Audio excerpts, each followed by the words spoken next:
বয়স 40 পেরোলেই এই কথাগুলো মেনে চলবেন, না হলে বৃদ্ধাবস্থায় আপনার অবস্থা হতে পারে খুবই শোচনীয়।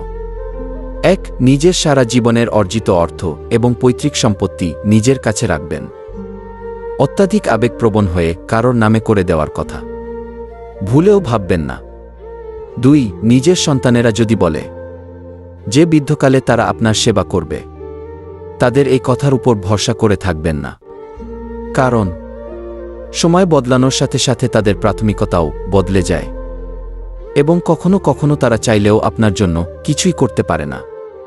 3. বারবার নিজের ঘর বা বাড়ি পরিবর্তন না করে নিজেকে একটি স্থায়ী জায়গা রাখুন, যাতে আপনি একটি স্বাধীন জীবন যাপন উপভোগ করতে পারেন। 4. বছরে অন্তত একবার হলেও নিজের জীবন সাথীকে নিয়ে কোথাও বেরিয়ে আসবেন, এতে আপনার বেঁচে থাকার দৃষ্টিভঙ্গি বদলাবে। 5.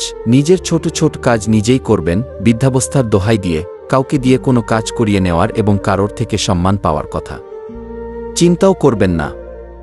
6. শুধুমাত্র সেই সমস্ত মানুষদেরকেই নিজের বন্ধু সার্কেলে রাখবেন যাদের সঙ্গ আপনার জীবনকে প্রসন্ন করে তোলে, অর্থাৎ যারা আপনাকে সত্যিই ভালোবাসে। 7. কারো সঙ্গে নিজের তুলনা করবেন না এবং কারোর থেকে কোনো প্রত্যাশাও রাখবেন না। 8. সবার কথা শুনবেন, কিন্তু নিজের বুদ্ধিমত্তার উপর বিচার করে যে কোনো বিষয়ে সিদ্ধান্ত নেবেন। 9. নিজের স্বাস্থ্যের প্রতি খেয়াল রাখবেন, ডাক্তারি পরীক্ষা নিরীক্ষা ছাড়াও নিজের আর্থিক সামর্থ্য অনুযায়ী পুষ্টিগুণ সম্পন্ন খাদ্য গ্রহণ করবেন এবং যতটা সম্ভব নিজের কাজ নিজে করার চেষ্টা করবেন। ছোটখাটো শারীরিক সমস্যায় বিচলিত হবেন না, কারণ বয়সের সাথে সাথে এগুলো চলতে থাকবে। দাস প্রার্থনা করবেন, কিন্তু ভিক্ষা চাইবে না, এমনকি ঈশ্বরের কাছেও না। যদি ঈশ্বরের কাছে কিছু চাইতেই হয়, তাহলে শুধু চাইবেন ক্ষমা এবং সাহস। 11. নিজের জীবনকে আনন্দের সাথে কাটানোর চেষ্টা করবেন, মন প্রসন্ন রাখবেন এবং পরিবারের সকলকে আনন্দ দেওয়ার চেষ্টা করবেন। 12. যে কোনো খারাপ পরিস্থিতিতে ভেঙে না পড়ে তার সমাধান খোঁজার চেষ্টা করবেন এবং মানসিক চাপমুক্তভাবে জীবন কাটাবেন।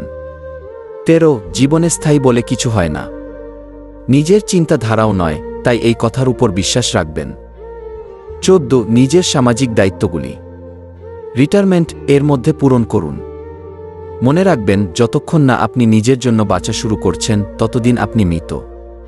15. নিজের সন্তানদের কোনো বিষয়ে নাক গলাবেন না, তাদেরকে তাদের মতো করে বাঁচতে দিন এবং আপনি আপনার মতো করে বাঁচুন। সন্তানের কোনো প্রবলেম হলে সবার আগে মা বুঝতে পারে, কারণ সম্পর্কটাও তো সবার থেকে 10 মাস 10 দিনের বেশি। যদি আপনি খুব তাড়াতাড়ি ধনী হয়ে উঠতে চান, তাহলে এই দুটি কাজ করা বন্ধ করুন। অন্যকে দেখানোর জন্য, অর্থাৎ শুধু শো অফ করার জন্য টাকা খরচ করবেন না। প্রতি মাসে আপনার আয়ের থেকে কিছুটা হলেও আপনাকে সেভিংস করতে হবে।